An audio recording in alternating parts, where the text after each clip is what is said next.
Hello दोस्तों, आशा करता हूँ आप लोग अच्छे होंगे और मेरे लेक्चर्स को देख रहे होंगे। मतलब आप मस्त होंगे, व्यस्त होंगे और स्वस्थ होंगे। ठीक है दोस्तों। देखिए दोस्तों, एक आप लोगों से रिक्वेस्ट है, जिस समय आप लेक्चर्स देखते हैं तो कुछ न कुछ ऐसा होता होगा उस लेक्चर में कि जो आपकी समझ में ना आता होगा, तो आप उसको कमेंट किया कीजिए, तो हम उसके आंसर देंगे तो आप लोगों को क्लियरिटी हो जाएगी कि एकदम जो है क्रिस्टल क्लियर चीज़ होनी चाहिए। ठीक है। तो अगर आपको कोई परेशानी होती है लेक्चर्स में तो आप कमेंट करके पूछिएगा। ठीक है दोस्तों। देखिए दोस्तों, आज अपना सेक्स हमने अब तक देख लिया है 65B तक। 65B तक देख लिया है, मतलब एडमिसिबिलिटी ऑफ इलेक्ट्रॉनिक रिकॉर्ड्स देख लिया था लास्ट लेक्चर में।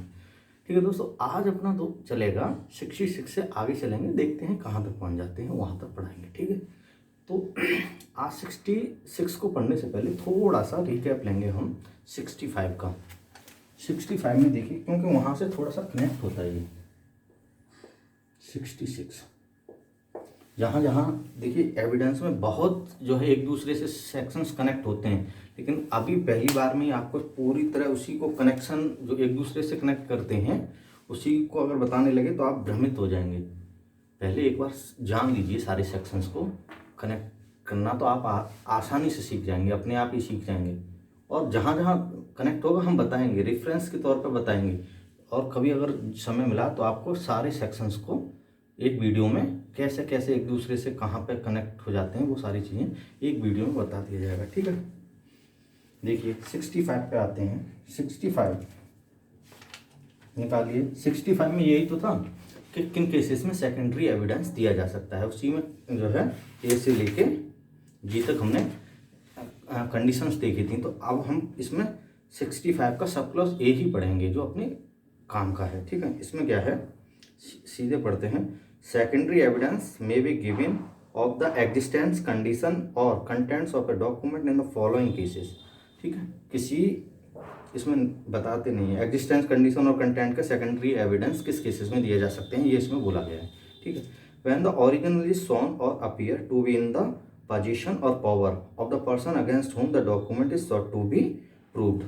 अगर किसी दूसरे के पोजीशन और पावर में है जिसके खिलाफ ये डॉक्यूमेंट यूज किया जाना है, अगर उसके पास है तब भी सेकेंडरी एविडेंस दे सकते हैं। ये मैंने आपको 65 में जिसमें पढ़ाया है उसमें सही से बताया है। ठीक है। और any person out of the reach of the court, अगर रीच जिसके खिलाफ मान लीजिए कि कोई जो है सम्मन या वारंट नहीं इशू किया जा सकता, जैसे विजिटर वगैरह है उसको, तब भी जो है सेकेंडरी एविडेंस दे सकते हैं। Not subject to the process of the court. ठीक है। Or of any person legally bound to produce it, यहाँ से हमको देखना है। ठीक है। अगर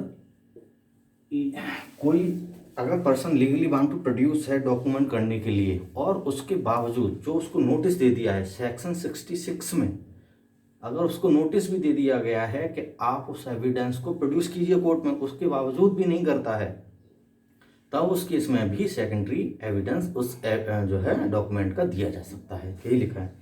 of any person legally bound to produce it and when after the notice mentioned in section 66 such person does not produce it. कि section 66 का नोटिस भी देने के बाद कि आप उस डॉक्यूमेंट को प्रोड्यूस करो, तब भी नहीं वो प्रोड्यूस कर रहा है। ठीक है। तो उसका सेकेंडरी एविडेंस दिया जा सकता है, यही सेक्शन 65 में बोला है। ठीक है। तो इसका क्या मतलब हुआ कि अगर मान लीजिए इसका ये कहें रीड बिटवीन द लाइंस कहते हैं, या फिर एनालॉजिकल डिडक्शन कह लीजिए, या कयास कह लीजिए। कयास ये निकलता है कि अगर किसी व्यक्ति ने जो है दूसरे जो व्यक्ति लीगली बाउंड है किस कोर्ट में एविडेंस प्रोड्यूस करने के लिए, उसको नोटिस नहीं दिया है, ठीक है, तो फिर उसका सेकेंडरी एविडेंस नहीं दिया जा सकता है। यही तो हुआ इसका मतलब। यही बात जो है सेक्शन 66 में लिखी गई है। जब उसको पढ़ेंगे, ओपनिंग लाइंस जो है जब पढ़ेंगे सेक्शन की, उसमें यही बात लिखी गई है। देखिए सेक्शन 66 निकालिए अब। Rules as to notice to produce. Rules as to notice to produce का डॉक्यूमेंट। देखिए इसके लिए एक लीगल टर्म भी है, अगर आप लोगों को याद मालूम हो तो इसके लिए एक लीगल टर्म भी है। लीगल टर्म क्या है, सबपोइना ड्यूसिस टेकम, इसका मतलब होता है order to produce document, order to produce document. ये सपोना का मतलब बेसिकली जो अमेरिकन लॉ है उसमें समन के लिए यूज किया जाता है, और subpoena duces tecum order to produce document के लिए यूज किया जा सकता है, कभी पूछा जा सकता है, तो आप एक बार देख लीजिएगा, ठीक है। तो अब बात चल रही थी कि अगर किसी व्यक्ति को जो लीगली बाउंड है प्रोड्यूस करने के लिए डॉक्यूमेंट को कोर्ट में, और उसको नोटिस दे दिया गया है सेक्शन 66 का, उसके बावजूद उसने उस डॉक्यूमेंट को प्रोड्यूस नहीं किया है, ठीक है, प्रोड्यूस नहीं किया है, तब जो है उसका सेकेंडरी एविडेंस दे सकते थे। अगर उसने नोटिस ही नहीं दिया है तब उसका सेकेंडरी एविडेंस नहीं दे सकते हैं। यही बात सेक्शन 66 की ओपनिंग लाइंस बताती हैं, देखिए पढ़िए। Direct secondary evidence of the contents of a document referred to in section 65 clause A shall not be given unless the party proposing to give such secondary evidence has previously given to the party in whose possession or power the document is। जिसके position or power में जो document है अगर उसको notice नहीं दिया गया है तब फिर जो है उसका सेकेंडरी एविडेंस नहीं दिएंगे, ठीक है, यही बात है, ठीक है। और एज टू और टू हिज अटॉर्नी और प्लीडर, चाहे वो नोटिस उसके प्लीडर को दे दिया जाए, पार्टी को दे दो, या प्लीडर को दे जाए, जो है वकील को, किसी को भी दे दो, ठीक है। Such notice to produce it as is prescribe by law, जैसा कि लॉ में बताया गया है। लॉ में क्या है, सेक्शन 66 ही बता रहा है, ठीक है। And if no notice is prescribe by law then such notice as the court consider reasonable under the circumstances of the case. अगर मान लीजिए उसमें नोटिस का कोई फॉर्मेट बता दिया गया तो उस फॉर्मेट के हिसाब से, अगर नहीं बताया है तो कोर्ट के हिसाब से नोटिस देना है। और उसके बावजूद अगर नोटिस अगर आपने दे दिया उसके बावजूद नहीं प्रोड्यूस कर रहा है तब सेकेंडरी एविडेंस दे सकते हैं। अगर नोटिस ही नहीं प्रोड्यूस किया, नोटिस ही नहीं दिया दूसरी पार्टी को, तो फिर उसका सेकेंडरी एविडेंस नहीं दे सकते। ये दोनों का कॉम्युलेटिव इफेक्ट है, 65 का, सेक्शन 65 का और 66 के ओपनिंग लाइन्स का, ठीक है। ये कॉम्युलेटिव इफेक्ट है, ये आपको ध्यान रखना है। अब बात आती है, देखिए नीचे देखिएगा, इसमें प्रोवाइडेड लिखा है provided that such notice shall not be required in order to render secondary evidence admissible in any of the following cases or in any other cases in which the court think fit to dispense with it, ठीक है। इसमें जो provided है, provided में वो conditions बताई गई हैं जिसमें आप बिना नोटिस दिए उसका सेकेंडरी एविडेंस दे सकते हैं, ठीक है। 6 कंडीशंस तो इसमें बताई गई हैं, देखिए 6 कंडीशंस तो इसमें बताई गई हैं। सातवीं वो उसी से निकल आती है कि कोर्ट जैसा चाहे, मतलब अगर कोर्ट कोई ऐसी चीज़ है जिसका नोटिस भी देना जरूरी है और कोर्ट मना कर देता है कि रहने दो, नोटिस मत दो, ऐसे ही जो है सेकेंडरी एविडेंस दो, तो वो एक साथ में अपने आप में कंडीशन बन जाती है। तो पहली कंडीशन देखते हैं, when the document to be provided is itself a notice. जो जिस डॉक्यूमेंट की बात हो रही है वो नोटिस है, नोटिस ही है, ठीक है। अगर जो डॉक्यूमेंट है वो इटसेल्फ ए नोटिस है तो फिर उसके लिए आपको नोटिस के लिए नोटिस देने की ज़रूरत नहीं है कि आप उसको प्रोड्यूस करो, क्योंकि अगर वो नोटिस दिया जाएगा, कोर्ट से दिया जाएगा, तो उसकी एक न एक कॉपी तो वहाँ अवेलेबल ही होगी, इसमें ऑब्वियस सी बात है, ठीक है। दूसरा, when the form of the nature of the case the adverse party must know that he will be required to produce it। अगर जो डॉक्यूमेंट है उसकी नेचर इस तरीके की है, अगर जो डॉक्यूमेंट है उसकी नेचर इस तरीके की है कि जो अपोजिट पार्टी है मस्ट नो, वो जानती है कि ये मुझे प्रोड्यूस ही करना पड़ेगा, ठीक है, तब भी उसके लिए नोटिस देने की जरूरत नहीं है कि आप उसको कोर्ट में प्रोड्यूस करिए, ठीक है। दूसरा होगा फॉर्म ऑफ द नेचर, ठीक है, मैं छोटा ही लिख दे रहा हूं, आप जो है पूरा देख लीजिए। तीसरा हो गया when it appears or is proved that the adverse party has obtained possession of the original by force of fraud। अब जो अपोजिट पार्टी है, अपोजिट पार्टी ने उस डॉक्यूमेंट का पोजीशन जो है फ्रॉड और फोर्स से लिया है, तो फिर उसके लिए नोटिस देने की जरूरत नहीं है। आप बिना नोटिस के ही उसका सेकेंडरी एविडेंस दे सकते हैं। ठीक है। फोर्थ हो गया, व्हेन द एडवर्स पार्टी और his agent has the origin in the court. अगर मान लीजिए वो जो डॉक्यूमेंट है वो कोर्ट में पहले से ही है, when original in the court, अगर वो कोर्ट में है तो फिर भी आपको उसका जो है नहीं देना है। ठीक। पांचवा, when the adverse party or its agent has admitted the loss of the document, admitted the loss of the document. अब वो खो ही गया है तो उसको क्या नोटिस दिया जाएगा? डॉक्यूमेंट तो खो गया, उसने अपोजिट पार्टी ने स्वीकार भी कर लिया कि भाई वो तो खो गया है, तो फिर उसको क्यों नोटिस देंगे कि प्रोड्यूस करो? कहाँ से लाएगा? ठीक है। अगली हो गई, when the person in possession of the document is out of the reach of or not subject to the process of the court।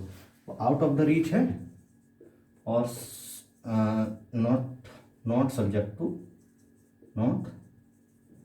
Subjected to process of the court, कि जैसे फॉरेन एम्बेसडर वगैरह है तो उसको भी जो है आपको नोटिस देने की जरूरत नहीं है। ठीक है।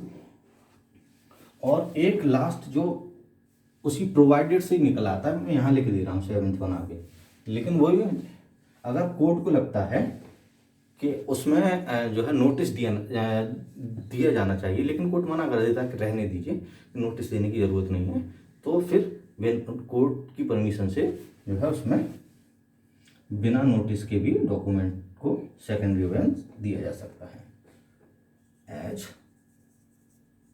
Court thinks fit. ठीक है। ये लगभग 7 कंडीशंस हो जाती हैं जिसमें कि आपको नोटिस देने की जरूरत नहीं पड़ेगी। ठीक है दोस्तों।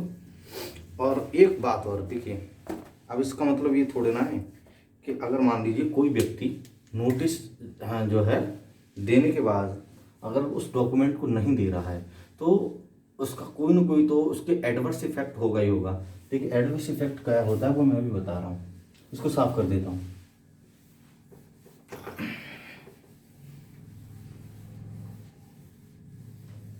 सेक्शन 164 खोलिएगा, देखिए अपने सेक्शन जो है वेयर एक्ट में section 164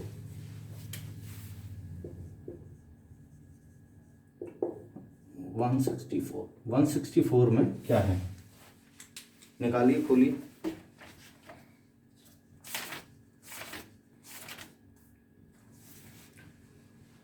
When a party refused to produce a document which he has had notice to produce, ठीक है, he cannot afterward use the document as evidence without the consent of the other party or the order of the court। अगर एक बार party ने जो है किसी document को produce करने से मना कर दिया तो फिर वो जो डॉक्यूमेंट है दोबारा कोर्ट में प्रोड्यूस नहीं कर सकता एज एविडेंस। लेकिन 2 परिस्थितियां हैं जिनमें वो कर सकता है, या तो अपोजिट पार्टी जिसके खिलाफ वो यूज होना वो जो है सहमति दे दे, या कोर्ट कह दे कि इनको प्रोड्यूस करने दीजिए। मतलब अगर ना अपोजिट पार्टी ने जो है सहमति दी और ना कोर्ट ने सहमति दी तो फिर वो जो डॉक्यूमेंट जिसको उसने प्रोड्यूस जो है करने से मना कर दिया था वो दोबारा प्रोड्यूस नहीं कर सकता। ठीक है, ये बात आप ध्यान रखिए, क्योंकि ये बात कब उठेगी, ये बात तब उठेगी कि जो पार्टी है जो डॉक्यूमेंट सेकेंडरी एविडेंस देगी उसमें कुछ ऐसा हुआ कि जो है वो थोड़ा बहुत उसके जो है अगेंस्ट जा रहा है, और वो जो जिसने ये मना कर दिया था कि डॉक्यूमेंट्स देने से कि हम नहीं देंगे, उसको लगता है कि इसमें कुछ जो है थोड़ा सा झोल है, तो वो चाहेगा कि मैं जो अपना वाला डॉक्यूमेंट उसको प्रोड्यूस कर देता। लगेगा कि नहीं लगेगा? तो फिर वो दोबारा उसको प्रोड्यूस नहीं कर सकता है। एक बार मना कर दिया मतलब या तो आप कोर्ट की सहमति लीजिए या फिर जो है पार्टी की सहमति लीजिए, फिर आप जो है उसको एज एविडेंस प्रोड्यूस नहीं कर पाएंगे। ठीक है, मुझे लगता है दोस्तों आपकी समझ में ये सेक्शन 66 आया होगा। अगर आपकी समझ में फिर भी नहीं आ रहा है तो आप मुझे बताइएगा। 1 मिनट। देखिए दोस्तों, अगला सेक्शन है अपना सेक्शन 67। ठीक है, proof of signature and hand writing of a person alleged to have sign or written document produce. ठीक है, कि किसी व्यक्ति का जो है हैंड राइटिंग और जो है सिग्नेचर को कैसे प्रूफ किया जाएगा, ये बात सेक्शन 67 में बोली गई है। ठीक है, देखिए, if a document is alleged to be signed or to have been written wholly or in part by any person, the signature or handwriting of so much of the document as is alleged to be in that person's handwriting must be proved to be in his handwriting। मतलब देखिए, बहुत simple सा, इसकी language थोड़ी सी वैसी है, मैं आपको बता दे रहा हूँ कि अगर मान लीजिए कोई डॉक्यूमेंट जो है कोर्ट में प्रोड्यूस किया गया है और कोई व्यक्ति कहता है कि ये भाई लिखा गया है या इसने जो है साइन किया है दूसरे व्यक्ति ने, तो आपको ये प्रूफ करना पड़ेगा कि वो जो है मान लीजिए कि कुछ कॉन्ट्रैक्ट है। पहले समझिए, इसको समझिए, फिर जो है मैं आपको एक एक चीज़ बताता हूँ। मान लीजिए कोई कॉन्ट्रैक्ट है, इसमें 2 पार्टी हैं, ए और बी, दोनों ने मिलकर कोई कॉन्ट्रैक्ट किया है, दोनों पार्टियों ने मिलकर कोई कॉन्ट्रैक्ट किया है और बी पार्टी को कोई दिक्कत हो जाती है, बी जाती है कोर्ट में और उस कॉन्ट्रैक्ट को जो है कोर्ट में जमा करती है कॉन्ट्रैक्ट को कि साहब इस बात को लेके जो है इशू है। तो कोर्ट पहले ये देखेगा कि उस पर ए के साइन है या नहीं है। ठीक है, या वो उस ए के हैंड राइटिंग में वो कॉन्ट्रैक्ट है या नहीं है। मान लीजिए हैंड राइटिंग में तो नहीं होता है, साइन तो करता ही है। अगर मान लो कोई ऐसी चीज़ है जो हैंड राइटिंग में हो तो कोर्ट पहले ये देखेगा कि क्या वो जो है ए के हैंड राइटिंग में है या नहीं है, या ए के उस पर साइन है या नहीं है। उस पहले ये नहीं देख लेगा तब तक उसके कंटेंट्स को एज ए जो है रिकॉर्ड में नहीं पढ़ा जाएगा। पहले ये प्रूफ कर लेगा या कोर्ट जो है देख लेगा, जांच लेगा, तब उसको जो है एज ए डॉक्यूमेंट पढ़ा जाएगा। ठीक है, और देखिए सेक्शन में ये नहीं बताया गया है कि कैसे प्रूव करना है कि वो उसके हैंड राइटिंग में है या नहीं है। उसके बहुत सारे मोड्स हो सकते हैं। देखिए क्या क्या मोड्स हो सकते हैं, उसके मोड्स बहुत सारे हो सकते हैं। देखिए एक्सपर्ट को बुला लीजिए, एक्सपर्ट ओपिनियन।